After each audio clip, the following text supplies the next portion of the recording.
बिस्मिल्लाहिर्रहमानिर्रहीम। अस्सलाम वालेकुम स्टूडेंट्स, मैं हूं हसन फरीद, आपका फिजिक्स टीचर। स्टूडेंट्स, जैसे कि आप लोग जानते हैं कि हम कैपेसिटर को पिछले 2-3 आर्टिकल से बहुत डिटेल में डिस्कस कर रहे हैं।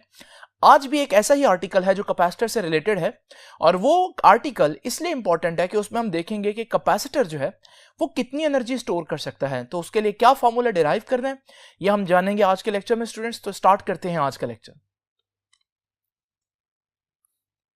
स्टूडेंट्स, ये जो हमारे पास आज का आर्टिकल है, ये आपकी बुक ने यहां पर बड़े डिटेल में डिस्कस किया हुआ है, लेकिन ये इसका जो पहला पैराग्राफ है जरा उसको देखिए। ये जो पहला पैराग्राफ है ये मैंने सारा आप लोगों के सामने यहां पर लिख दिया, और मैं बारी बारी इनमें से चीजें एक्सप्लेन करूंगा। नाउ स्टूडेंट्स, इससे पहले कि मैं कैपेसिटर की तरफ आऊं, आपको मैं एक बात याद कराता चलूं। मैंने आपको एग्जांपल दी थी पहले भी कि हमारे पास ये एग्जांपल वाटर डैम की है। आप जानते हैं कि हम बारिश का पानी जो है वो डैम में स्टोर कर लेते हैं। अब आप कह सकते हैं कि ये डैम जो है ये एक वाटर स्टोरिंग प्लेस है, यानी एक ऐसी जगह है जो पानी को स्टोर कर रही है। नो डाउट ये पानी को स्टोर कर रही है, लेकिन पानी को स्टोर करना उसका मकसद नहीं है। उसका असल मकसद क्या है? पानी को जमीन से कुछ हाइट पर स्टोर करना, ताकि ये पानी ना सिर्फ स्टोर हो बल्कि इस पानी के पास कुछ एनर्जी भी हो। और हम देखते हैं ये एनर्जी उसके पास किस शक्ल में नजर आती है, जब हम इसको अलाउ करते हैं पानी को, और जब वो पानी यहां से निकलता है और नीचे टरबाइन पर पड़ता है तो उसके पास इतनी ज्यादा एनर्जी आ जाती है नीचे आते होते कि जब वो टरबाइन पर हिट करती है तो टरबाइन रोटेट करती है और हमारे पास वहां से इलेक्ट्रिसिटी प्रोड्यूस होती है। इसका मतलब पानी स्टोर करना असल मकसद नहीं है डैम का। असल मकसद है पानी को थोड़ी हाइट पर स्टोर करना, ताकि उस पानी के पास कुछ एनर्जी भी हो। और आप जानते हैं उस एनर्जी को हम ग्रेविटेशनल पोटेंशियल एनर्जी कहते हैं। बिल्कुल इसी तरह से स्टूडेंट्स, कैपेसिटर की वर्किंग आप लोगों ने देखी कि मेरे पास ये दो प्लेट्स हैं और ये दोनों प्लेट्स बिल्कुल न्यूट्रल हैं। मैं इनके साथ एक बैटरी अटैच करता हूं। बैटरी क्या करती है? बैटरी एक प्लेट से इलेक्ट्रॉन्स उठाकर दूसरे प्लेट पर लेकर जाती है, जिसकी वजह से एक प्लेट पर इलेक्ट्रॉन्स की कमी हो जाती है, शॉर्टेज हो जाती है, वहां पर पॉजिटिव चार्ज आ जाता है। और दूसरी प्लेट जहां इलेक्ट्रॉन ले गई है वो वहां पर हमारे पास नेगेटिव चार्ज आता है, क्योंकि वहां इलेक्ट्रॉन की एक्सेस है, ज्यादा अमाउंट है। नाउ स्टूडेंट्स, ये हम लोगों ने क्या किया? ये बैटरी ने प्लेट्स के ऊपर चार्ज को स्टोर कर दिया है। अगर मैं बैटरी हटा दूं तो आप देखेंगे कि ये हमारे पास एक चार्ज स्टोरिंग डिवाइस है। लेकिन स्टूडेंट्स, अब इंपॉर्टेंट बात ये नहीं है। इंपॉर्टेंट बात ये है कि क्या यहां इसका मकसद चार्ज स्टोर करना था या कोई और चीज स्टोर करनी थी? तो स्टूडेंट्स याद रखिएगा, इसका असल मकसद जो है वो चार्ज स्टोर करके एनर्जी स्टोर करना है। तो याद रखिएगा, यही बात मैंने यहां पर एक्सप्लेन की है कि हमारे पास a capacitor is a device to store charge. अभी तक हम यही पढ़ते रहे हैं कि कैपेसिटर क्या है? एक ऐसी डिवाइस है जो चार्ज स्टोर कर सकती है। ऑल्टरनेटिवली, मगर हम यह भी कह सकते हैं कि it is possible to think of a capacitor as a device for storing electrical energy. तो यानी कि अभी तक हम पढ़ते रहे कि ये एक ऐसी डिवाइस है जो चार्ज स्टोर करती है, लेकिन अब हम कहेंगे कि ऐसी डिवाइस है जो इलेक्ट्रिकल एनर्जी स्टोर करती है। देखिए, एनर्जी तो हम कहेंगे, लेकिन क्योंकि चार्जेस की एनर्जी है इसलिए हम साथ वर्ड क्या यूज कर रहे हैं? Electrical energy. Now students, energy की बहुत सी टाइप्स आप लोगों ने पढ़ी हैं।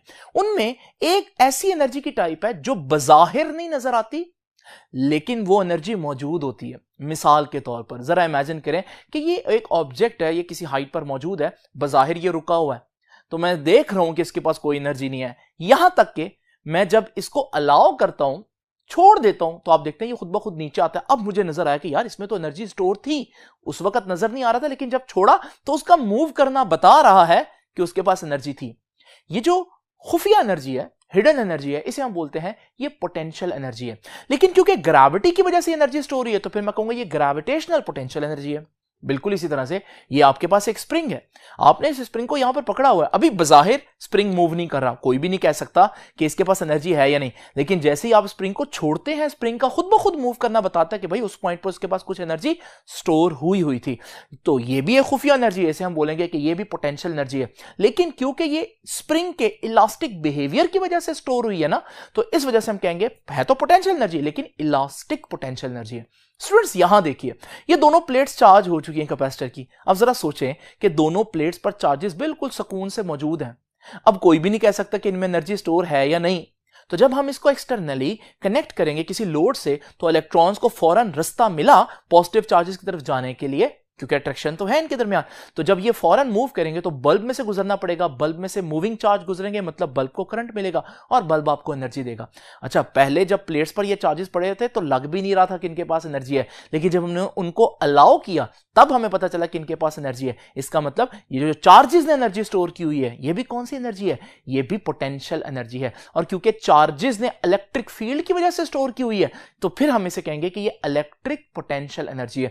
तो पोटेंशियल का मतलब समझे कि पोटेंशियल वो एनर्जी होती है जो आमतौर पर विजिबल नहीं होती, लेकिन जब हम अलाउ करते हैं तो फिर पता चलता है कि नहीं भाई, इसके पास एनर्जी स्टोर थी। तो स्टूडेंट्स जरा तवज्जो कीजिए, ये बात भी मैंने लिखी है कि charge on plates posses electrical potential energy. तो ये पोटेंशियल एनर्जी है। नाउ स्टूडेंट्स, अब अगली बात पर आते हैं, हमें कैसे पता चलेगा कि किसी चीज के पास पोटेंशियल एनर्जी स्टोर हुई है? देखिए, पोटेंशियल एनर्जी तब तक स्टोर नहीं हो सकती जब तक आपकी मेहनत ना लगे। मिसाल के तौर पर आपको मालूम है कि यहां पर इस बॉल के पास ग्रेविटेशनल पोटेंशियल एनर्जी है। कैसे है? जब मैं इसको छोड़ूंगा इसका खुद ब खुद नीचे आना मुझे बताता है कि इसके पास एनर्जी थी। लेकिन ये एनर्जी कैसे स्टोर हो जाएगी? क्या मुफ्त में स्टोर हो जाएगी? नहीं, मुफ्त में नहीं स्टोर होगी। आपको जब बॉल को नीचे से ऊपर तक लेकर जाना पड़ेगा तो मुसलसल आपको वर्क करना पड़ेगा, और वही वर्क उस पॉइंट पर आपकी पोटेंशियल एनर्जी बनकर स्टोर हो जाएगा। यानी कि पोटेंशियल एनर्जी जो है वो तब तक नहीं आ सकती जब तक कि आप वर्क ना करें। बिल्कुल इसी तरह से आपका ये स्प्रिंग यहां पर मौजूद है, आपको मालूम है स्प्रिंग स्ट्रेच पोजीशन में, तो स्प्रिंग के पास कुछ एनर्जी स्टोर है। लेकिन क्या ये ऐसे फ्री में आ गई एनर्जी इसके पास? नहीं स्टूडेंट, असल में ये स्प्रिंग जो है वो मीन पोजीशन पर था और आप इसको खींच कर लेकर आए हैं यहां पर, तो एनर्जी स्टोर तब हुई है जब आपने वर्क किया इस पर। बिल्कुल इस तरह से स्टूडेंट्स, यहां पर अगर आप देखते हैं कि कैपेसिटर की प्लेट्स के ऊपर चार्ज आ गया, तो क्या ये चार्ज बगैर कोई वर्क किया आया होगा? नहीं। अगर इन चार्जेस के पास एनर्जी स्टोर है तो डेफिनेटली इन चार्जेस पर कोई ना कोई वर्क हुआ होगा। और स्टूडेंट्स, वो वर्क किसने किया? वो आपने नहीं किया, वो वर्क किया बैटरी ने। तो बैटरी जो है वो मुसलसल जब इलेक्ट्रॉन को एक प्लेट से दूसरी प्लेट पर लेकर आ रही है तो उसको वर्क करना पड़ रहा है। तो ये बात भी मैंने यहां पर लिखी है कि ये एनर्जी कहां से आ गई? ये फ्री में आ गई? नहीं, दिस एनर्जी राइजेस। ये एनर्जी किस वजह से आई है? Because work is to be done to deposit charge on plates. क्योंकि एक प्लेट से दूसरे प्लेट पर चार्ज लेकर जाने के लिए वर्क करना पड़ता है। ये वो वर्क है जो आप नहीं कर रहे बल्कि कौन कर रहा है? बैटरी कर रही है। यहां ये क्वेश्चन स्टूडेंट्स पैदा होता है कि जब बैटरी उस पर काम कर रही है तो क्या वो हर लम्हा चार्ज करते हुए एक जैसा काम करेगी? इसको देखने के लिए हमें थोड़ा डिटेल में जाना पड़ेगा स्टूडेंट्स। आइए जरा देखते हैं कि ये वो दोनों प्लेट्स हैं और आप देख रहे हैं कि इन दोनों प्लेट्स पर किसी किस्म का कोई चार्ज नहीं है। इस बात को मैं वेरीफाई भी कर सकता हूं। अगर एक मैं वोल्ट मीटर लगाऊं दोनों प्लेट्स पर तो वोल्ट मीटर रीडिंग देगा 0। इसका मतलब हमारे पास दोनों प्लेट्स पर कोई चार्ज नहीं है, कोई पोटेंशियल डिफरेंस नहीं है। नाउ स्टूडेंट्स, जरा इमेजिन करें, हमारे पास बैटरी अब हमने अटैच की है। बैटरी जो है वो एक प्लेट से नेगेटिव चार्ज उठाकर दूसरी प्लेट पर लेकर जाएगी। ये पहला नेगेटिव चार्ज जो लेकर गई है, इस पर इतना ज्यादा वर्क करना नहीं पड़ा होगा। उसकी वजह भी आप लोगों को पता चलेगी। अब स्टूडेंट्स, आपको मालूम है इस चार्ज के एक प्लेट से दूसरी प्लेट पर जाने की वजह से एक प्लेट पर हल्का सा पॉजिटिव चार्ज और दूसरी पर हल्का सा नेगेटिव चार्ज अब आ चुका है। अब अगर आप देखेंगे तो प्लेट्स के दरमियान एक पोटेंशियल क्रिएट हो चुका होगा। कैसे देखेंगे? वोल्ट मीटर लगाकर। वोल्ट मीटर आपको कुछ ना कुछ रीडिंग देगा। नाउ स्टूडेंट्स, अब जरा देखिए, दूसरा चार्ज अब बैटरी ने उठाया। अब ये दूसरा चार्ज वो प्लेट पर लेकर आएगी, लेकिन यहां मैं रोकता हूं। अब जरा देखिए, पहले जब न्यूट्रल थी प्लेट्स तो ये चार्ज जो पहला चार्ज लेकर गए थे ये एक ऐसी प्लेट पर जा रहा है जो न्यूट्रल है। लेकिन अब जरा देखिए, अब क्योंकि ऑलरेडी उस प्लेट पर एक नेगेटिव चार्ज आ चुका है तो ये जो चार्ज है वो उन नेगेटिव चार्ज की वजह से रिपेल होगा। यानी अब बैटरी को कुछ काम करना पड़ेगा ज्यादा इस चार्ज को प्लेट पर पहुंचाने के लिए। तो battery has to do more work. अब जरा इमेजिन करें, इस वजह से दोनों प्लेट पर थोड़ा सा पॉजिटिव और नेगेटिव चार्ज बढ़ गया।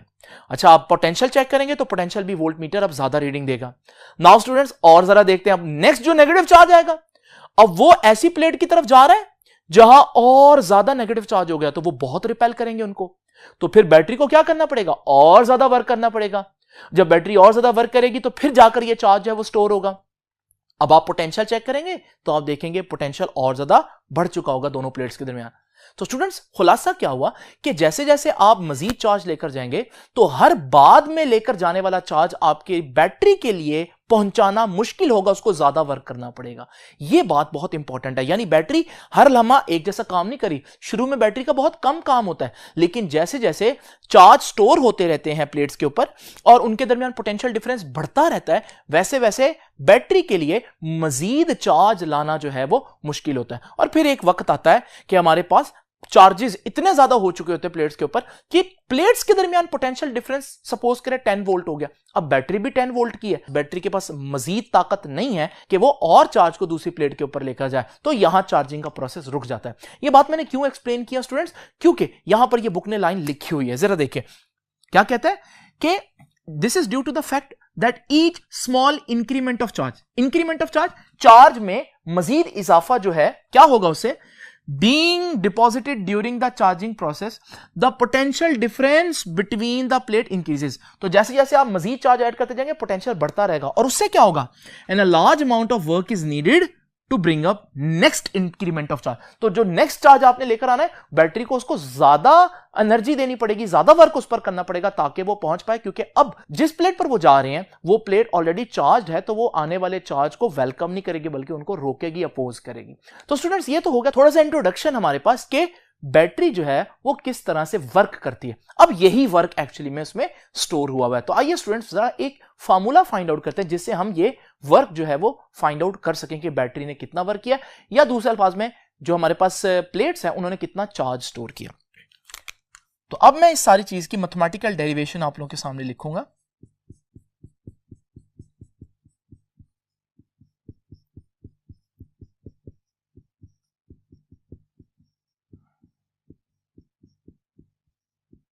स्टूडेंट्स बड़ी सिंपल सी बात है जो मैं पहले एक्सप्लेन करूंगा। सबसे आप लोग जानते हैं कि इलेक्ट्रिक एनर्जी ना, इलेक्ट्रिक पोटेंशियल एनर्जी का फार्मूला मैं आपको पहले पढ़ा चुका हूं, याद रखिएगा।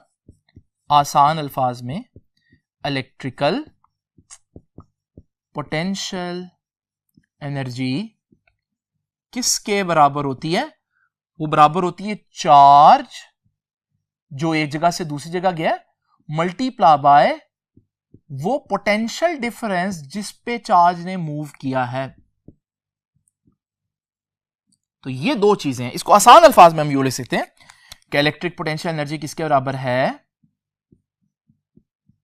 चार्ज लिख सकते हैं हम Q और साथ पोटेंशियल डिफरेंस। अब मैं आपको पहले बता चुका हूं कि पोटेंशियल डिफरेंस का सिंबल तो आप लोगों को मालूम है V है। अब मैं आपको पहले क्या बता चुका हूं कि potential difference between the plate increases. Potential difference एक ऐसी चीज नहीं जो कांस्टेंट है, बल्कि पोटेंशियल डिफरेंस तो चार्ज के आने से खुद ब खुद ज्यादा होता जा रहा है। अब मैं क्या करूं, जब एक क्वांटिटी ही चेंज हो रही हो तो मैं उसकी क्या वैल्यू पुट करूं यहां पर? तो स्टूडेंट्स उसका आसान तरीका है कि मैं एवरेज पोटेंशियल ले लूं। तो क्योंकि पोटेंशियल मुसलसल चेंज हो रहा है तो एवरेज पोटेंशियल लेने किस तरह लूंगा एवरेज पोटेंशियल? पहले मैं इस इक्वेशन को इक्वेशन नंबर 1 कह देता हूं। आइए जरा एवरेज पोटेंशियल देखते हैं। एवरेज पोटेंशियल लेने का तरीका क्या है? देखिए शुरू में पोटेंशियल कितना था स्टूडेंट्स? आपको मालूम है शुरू में प्लेट बिल्कुल न्यूट्रल थी। जब प्लेट न्यूट्रल थी तो जब मैंने उनके दरमियान वोल्ट मीटर लगाया था तो वोल्ट मीटर ने बताया था कि कोई किसी किस्म का पोटेंशियल डिफरेंस नहीं है क्योंकि चार्ज ही नहीं स्टोर हुआ अभी। तो स्टार्ट में पोटेंशियल डिफरेंस कितना है? 0। प्लस आपको मालूम है जैसे जैसे चार्जिंग का प्रोसेस होता रहा, चार्ज एक प्लेट से दूसरी प्लेट तक जाते रहे तो पोटेंशियल डिफरेंस भी बढ़ता रहा और करते करते एक वक्त आया कि पोटेंशियल डिफरेंस मैक्सिमम आ गया जितना बैटरी पर था, इससे ज्यादा तो हो ही नहीं सकता। तो इसका मतलब ये जो मैक्सिमम एंड पर पोटेंशियल डिफरेंस है ये वो बैटरी वाला पोटेंशियल डिफरेंस है, इसको मैं V कह देता हूं। तो स्टार्ट में पोटेंशियल था 0, बाद में पोटेंशियल हो गया मैक्सिमम एंड पर V। तो हम एवरेज कैसे लेंगे? 0 + V डिवाइडेड बाय 2। ये आपको पता है एवरेज लेने का तरीका। इसका मतलब एवरेज पोटेंशियल डिफरेंस कितना हुआ? एवरेज पोटेंशियल डिफरेंस हुआ V/2। नाउ स्टूडेंट्स ये वैल्यू मैं ऊपर पुट कर देता हूं तो हमारे पास पोटेंशियल एनर्जी का फॉर्मूला क्या आ जाएगा? पोटेंशियल एनर्जी का फॉर्मूला आ जाएगा जी Q as it is. V average कितना आया जी? V एवरेज आया हाफ V। तो ये मैं लिखूंगा हाफ और ये Q और ये V। ये है स्टूडेंट्स मेरे पास एक फॉर्मूला पोटेंशियल एनर्जी का। इसको मैं नेक्स्ट बोर्ड पर दोबारा लिखता हूं और फिर मैं आपको एक और फॉर्मूला भी बताता हूं वो कैसे करना है। तो स्टूडेंट्स जो अभी मेरे पास फॉर्मूला आया पोटेंशियल एनर्जी जो स्टोर हुई है हमारे पास कैपेसिटर में वो है हाफ QV। लेकिन स्टूडेंट्स आप लोग ये भी जानते हैं कि कैपेसिटर के केस में हम ये भी पढ़ चुके हैं that Q is equal to CV। ठीक है ना, कैपेसिटर के लिए Q किसके बराबर होता है, चार्ज किसके बराबर होता है, CV, कैपेसिटेंस इनटू पोटेंशियल। तो स्टूडेंट्स जरा तवज्जो कीजिए, ये भी तो Q है, ये मैं Q की जगह ये पुट करता हूं तो ये फॉर्मूला आ जाएगा हाफ, आगे क्या है, Q है ना, चार्ज है, तो Q तो किसके बराबर है, CV, और ये क्या है, V, तो ये स्टूडेंट्स बन जाएगा पोटेंशियल एनर्जी का एक और formula, half CV square. Now students ये दो फॉर्मूले हमारे पास पोटेंशियल एनर्जी के हैं, ये वो एनर्जी है जो हमारे पास कैपेसिटर के अंदर स्टोर हो चुकी है। नाउ स्टूडेंट्स जरा तवज्जो कीजिए, इन दोनों फॉर्मूलों में खास बात क्या है, जरा ध्यान से देखिए, दोनों फॉर्मूलों में किसको हमने बेस बनाया हुआ है, पोटेंशियल को। ठीक है जी, यहां पर भी देखिए किसको बेस बनाया हुआ है, पोटेंशियल को। यानी कि हम कह सकते हैं कि ये जो दोनों फार्मूले हैं, ये दोनों फार्मूले एक्चुअली में वोल्टेज की या पोटेंशियल डिफरेंस की बुनियाद पर बनाए हुए हैं। लेकिन स्टूडेंट्स जरा इमेजिन करें, ये हमारे पास दोनों चार्ज प्लेट्स हैं, आपको मालूम है इनके दरमियान पोटेंशियल डिफरेंस है, लेकिन पोटेंशियल डिफरेंस की वजह से एक और चीज भी डेवलप हो जाती है जिसे हम कहते हैं इलेक्ट्रिक इंटेंसिटी। तो पॉजिटिव से नेगेटिव प्लेट की तरफ आपको ये वेक्टर्स मैंने बनाने सिखाए थे, ये इलेक्ट्रिक इंटेंसिटी है। अच्छा, लोग कहेंगे कि एनर्जी कहां स्टोर है, प्लेट्स के ऊपर जो चार्ज है वहां स्टोर है, लेकिन लोग ये भी कह सकते हैं कि एनर्जी जो है वो चार्ज प्लेट्स के दरमियान में जो जगह है ना, वहां इलेक्ट्रिक फील्ड की फॉर्म में स्टोर है। दोनों बातें दुरुस्त हैं, लेकिन अगर मैं दूसरी बात के लिहाज से देखूं तो अब मैं किस क्वांटिटी को अहमियत दे रहा हूं, इलेक्ट्रिक फील्ड को। तो इसलिए अब मुझे एक फॉर्मूला ऐसा भी डिराइव करना है जिसमें इलेक्ट्रिक फील्ड भी आए, क्योंकि यहां तो इलेक्ट्रिक पोटेंशियल ही आ रहा है। तो स्टूडेंट्स उसके लिए मैं अब क्या करूंगा, एनर्जी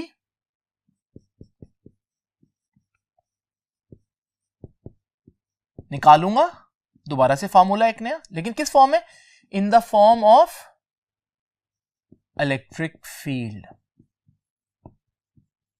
ना जरा देखिए स्टूडेंट ध्यान से, अब उसके लिए क्या तरीकेकार है, बड़ा आसान है। हम लोगों ने एक फॉर्मूला पढ़ा था कि V is equal to ED। ठीक है जी, ये पोटेंशियल ग्रेडियंट का फॉर्मूला था, अभी इसको डिस्कस नहीं करेंगे, हम लोगों ने पहले पढ़ा है। और C का फॉर्मूला किसी भी कैपेसिटर के लिए हम लोगों ने क्या पढ़ा था, किसी भी कैपेसिटर के लिए C था A epsilon not epsilon R over D। किसी भी मीडियम में अगर कैपेसिटर के दरमियान मीडियम हो तो फिर ये फॉर्मूला, ये दोनों फॉर्मूला जो है ना, ये V की वैल्यू यहां पुट करूंगा और ये C की वैल्यू यहां पुट करूंगा, तो फिर हमारे पास ये फॉर्मूला देखते हैं क्या आता है। तो ये फॉर्मूला अब ये वाली इक्वेशन लिख रहा हूं कि potential energy is equal to half C क्या है जी, A epsilon not epsilon R over D into ये क्या है जी, V का स्क्वायर, और V क्या है, ED। नाउ स्टूडेंट्स आइए इसको सॉल्व करते हैं। तो पोटेंशियल एनर्जी का फॉर्मूला क्या आ गया, half A epsilon not epsilon R over D as it is. ये E का स्क्वायर भी आ जाएगा और D का स्क्वायर भी आ जाएगा, तो E square D square. Students ये एक D से कैंसिल हो गया।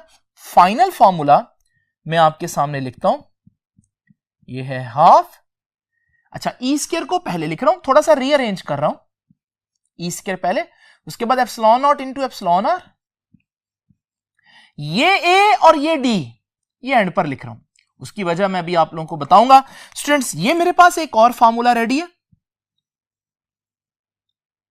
और इस फॉर्मूला की खास बात यह है कि इस फॉर्मूला में हमने किसको ज्यादा अहमियत दी है, इलेक्ट्रिक फील्ड को। अभी तक हम किसको दे रहे थे अहमियत, इलेक्ट्रिक पोटेंशियल को। तो आपने देखा कि हमारे पास इस आर्टिकल में 3 फॉर्मूले इंपॉर्टेंट हैं। उन 3 फॉर्मूला में से जो पहले 2 फॉर्मूले हैं वो हमारे पास पोटेंशियल पर बेस करते हैं, potential difference between the plates. और जो तीसरा फार्मूला है वो इलेक्ट्रिक फील्ड या electric intensity between the plates पर डिपेंड करता है। अच्छा, इनके आंसर सेम आएंगे क्योंकि ये फार्मूला इसी से तो निकला है, लेकिन समटाइम्स हम डाटा के लिहाज से नया फार्मूला बना लेते हैं कि अगर मेरे पास इलेक्ट्रिक इंटेंसिटी की वैल्यू दी हो तो फिर मैं इस फार्मूले में तो पुट नहीं कर सकता, तो मेरे पास इलेक्ट्रिक इंटेंसिटी वाला एक और फार्मूला होना चाहिए। लेकिन स्टूडेंट्स, आर्टिकल यहां खत्म नहीं हुआ। ये सारे फार्मूले किसके लिए हैं? ये सारे फार्मूले एनर्जी के लिए। आप लोगों ने देखा, ये potential energy, electric potential energy चल रही है। इसी तरह से ये भी हमारे पास एनर्जी चल रही है और ये भी हमारे पास एनर्जी चल रही है। लेकिन फिजिक्स में एक और टर्म भी है जिसे हम कहते हैं एनर्जी डेंसिटी। अब हम कैलकुलेट करेंगे एनर्जी डेंसिटी कैसे फाइंड आउट करनी है। स्टूडेंट्स, एनर्जी डेंसिटी जो है वो आसान अल्फाज में अगर मैं कहूं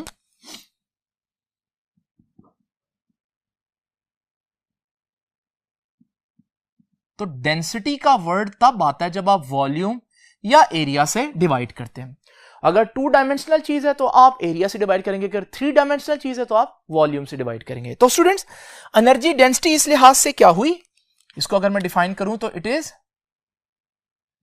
नॉट टोटल एनर्जी। ये टोटल एनर्जी नहीं होती, इट इज एनर्जी स्टोर्ड पर यूनिट वॉल्यूम।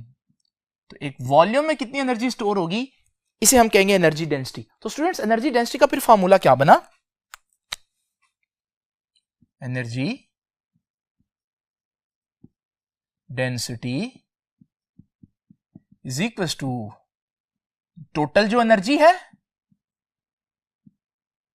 पर यूनिट वॉल्यूम। तो ये हमारे पास फॉर्मूला बना एनर्जी डेंसिटी का। अब स्टूडेंट्स, एनर्जी तो टोटल फाइंड आउट कर चुके हैं, 3 फॉर्मूले भी हमने पढ़े पिछले बोर्ड पर। दिखाता हूं मैं आपको कि हमारे पास, तो ये एनर्जी के 3 फॉर्मूले मैंने आपको बताए। ये वाला जो फॉर्मूला है half E square epsilon not epsilon R into ED, ये फॉर्मूला मैं अभी आप लोगों के सामने यहां लिख देता हूं। तो ये एनर्जी है, तो एनर्जी, कैपेसिटर की एनर्जी कितनी थी जी? Half E square epsilon not epsilon R A D. ये तो हो गया एनर्जी का फॉर्मूला। नीचे क्या आ रहा है जी? वॉल्यूम। तो वॉल्यूम को मैं एज इट इज लिख देता हूं। स्टूडेंट्स, अगर आप ध्यान से देखें तो ये जो मेरे पास एडी है ना, जिसको मैंने अलग करके लिखा हुआ था जानबूझकर, आइए इसका यूनिट देखते हैं आसान तरीके से। ए एरिया है, एरिया का यूनिट तो मीटर स्क्वायर होता है। मल्टीप्लाई कौन हो रहा है? डिस्टेंस, और डिस्टेंस का यूनिट तो मीटर होता है, और metre square into metre, metre cube बन जाता है। यानी कि मीटर क्यूब तो आप जानते हैं किसका यूनिट है? मीटर क्यूब तो एक्चुअली में खुद वॉल्यूम का यूनिट है। यानी कि ये जो एडी लिखा हुआ है दिख नहीं रहा, लेकिन अगर हम गौर करें तो ये क्या है? वॉल्यूम ही है। और ये बात आपने बड़ी जगहों पर पढ़नी है, इसको यहां पर आप लोग अच्छी तरह से डाइजेस्ट कर लें कि जो एरिया को डिस्टेंस से मल्टीप्लाई करें तो वॉल्यूम आ जाता है। यहां मैं आपको छोटा सा एक एक्सप्लेनेशन दे देता हूं ताकि आपको मसला ना हो। स्टूडेंट्स, एरिया को डिस्टेंस से मल्टीप्लाई करने से कैसे वॉल्यूम आ जाता है? देखें, सबसे पहले तो आप देखें कि वॉल्यूम और एरिया में फर्क क्या है। अगर मेरे पास एक 2D चीज हो, जैसे मेरे पास ये एक स्क्वायर है, तो मेरे पास ये एरिया रखता है। लेकिन अगर मैं इस स्क्वायर को तीसरे एक्सिस में मूव करवाऊं तो ये जो नई शेप बनेगी ये वॉल्यूम रखती है। मुझे कैसे पता चला ये वॉल्यूम रखती है? क्योंकि मैं इसके अंदर कोई चीज भर सकता हूं। जिस चीज का वॉल्यूम होगा उसके अंदर आप चीज भर सकते हैं। तो मैं इसके अंदर क्योंकि चीज भर सकता तो मैं कहूंगा इसका वॉल्यूम है।